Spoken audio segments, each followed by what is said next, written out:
Hello everyone, this is Chris Bramick, Certified Nutrition Specialist and Functional Medicine Practitioner from Fort Worth, Texas.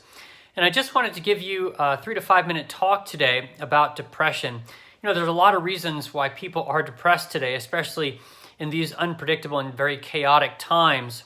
But I want to focus on more of the biologically mediated reasons for depression. I mean, we all can become depressed because of a situation or a context, but when that time resolves, we're supposed to start feeling better. With biologically mediated depression, even though your situation gets better, you still feel depressed, and this depression can linger and become chronic and can go into weeks, months, even for some people years. So let's talk about 3 of these biologically mediated causes this afternoon. The first one I want to talk to you about has to do with an amino acid deficiency that results in a neurotransmitter deficiency. So serotonin is the neurotransmitter that is used in the body to help us to feel good, to feel fulfilled and satisfied with life. When this neurotransmitter becomes low, then we become depressed. And there's a lot of reasons why this can become low. It can be due to a dietary deficiency of the elements that are needed to make up serotonin. It can be due to cofactors. It can be due to some certain vitamin deficiencies that result in the enzymes not working as well. And speaking of enzymes, it can result from certain genetics that you may have that predispose you to making less serotonin. So there's a lot of different tests that I use to try and ascertain what's going on and if this is a factor for my clients.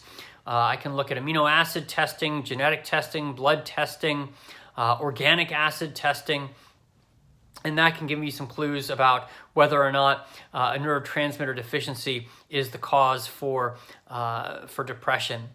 Now, a second possible cause is inflammation. You may have heard of the holistic psychiatrist, Dr. Kelly Brogan. She's got an article out online now, and it's called From Gut to Brain, the Inflammation Connection. And she talks about how inflammation in the gut can be transmitted up to the brain, and this also can affect the tryptophan pathway that makes serotonin, also causing a downregulation of serotonin. So we're coming back to that first reason again, that's inflammation mediated. Now, the third reason is also related to the first 2, and this is neuroinflammation. But this is the most serious of the 3, and it's also the most difficult to address. And the reason for that is because the origin of neuroinflammation is within the brain itself. And neuroinflammation arises because of a previous head injury. It may be one that happened many, many years ago when you were a child or a teenager, and you may have even forgotten about it. Someone asked me recently if I had ever had a head injury, and initially I said no, but then after I thought about it for a couple seconds, I said, oh, wait a minute. When I was 12 years old, I got hit with a baseball. Or I had a client recently, and she put on her client health questionnaire that she ran into a soccer goalpost a couple of times when she was younger. So previous car accident, head injury, sporting event, just horsing around with your friends when you were younger.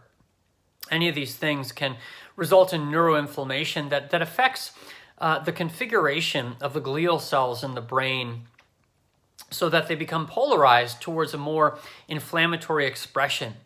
And there can be a lot of triggers for this neuroinflammation.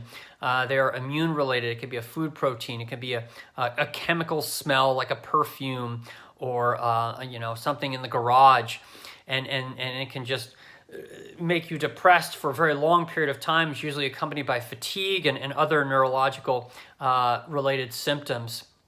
So I just wanted to talk about these 3 things. You know, the World Health Organization states that there are 264 million cases of depression worldwide at this time, and that it's the number 1 cause for filing disability or going on disability. So it's quite serious. I can't go into all the interventions for these different types of depression today, but I do sit down with people in my practice and we talk about what might be the cause, as well as a whole number of other different issues people are experiencing. Because usually if people are depressed, that's not the only thing that's bothering them.